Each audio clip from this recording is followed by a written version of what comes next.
Hello বন্ধুরা, দেশি মুরগির পাঠশালাতে আপনাদের সকলকে স্বাগত। আপনাদের আজকে দেখাবো যে সজনে পাতা খেলে খায় কেমন করে আর খেলে কি উপকারিতা আছে সেই বিষয়গুলো আপনাদেরকে জানাবো।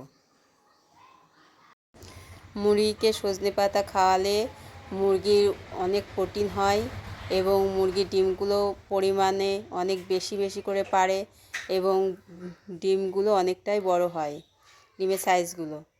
আর সজনে পাতাতে নানান রকমের উপকার আছে, যেমন কৃমিনাশক হিসাবে সজনে পাতার কোনো জুড়ি নেই। আর সজনে পাতা থেকে নানান রকমের অসুখ, যেমন আপনার পক্স ওঠা, সেগুলোও কিন্তু ওঠা থেকে মুরগি বিরত থাকে। সজনে পাতা প্রথম মুরগিকে দিলেই খাবে না, ওদেরকে সজনে পাতা যেমন তেমন করে দিলেও হবে না। ওদেরকে সজনে পাতাগুলো আমি যেমন একটা দড়ির সাহায্যে গাছে বেঁধে সজনে পাতাগুলো দিয়েছি, ওইভাবে দিলে ওরা কিন্তু ঠুকরে ঠুকরে খেয়ে নেবে। আর এই যে আমার কিছু মুরগি যেমন তাওয়া এসেছে, তাওয়া লাগা মুরগি, এই যে তাওয়া আমি বসাইনি অবশ্য।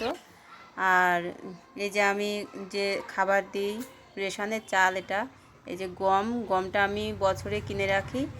আর এই লঙ্কা দিয়েছি, এর কারণ হচ্ছে গমটা যাতে ঠিক থাকে, পোকা না লাগে, ওই জন্যে আমার লঙ্কা, এর মধ্যে লঙ্কা আর নিম পাতা দেওয়া আছে। এই যে মুরগিকে এবার ওই গম আর চালটা আমি দিচ্ছি, ওরা খুব সুন্দর খায়।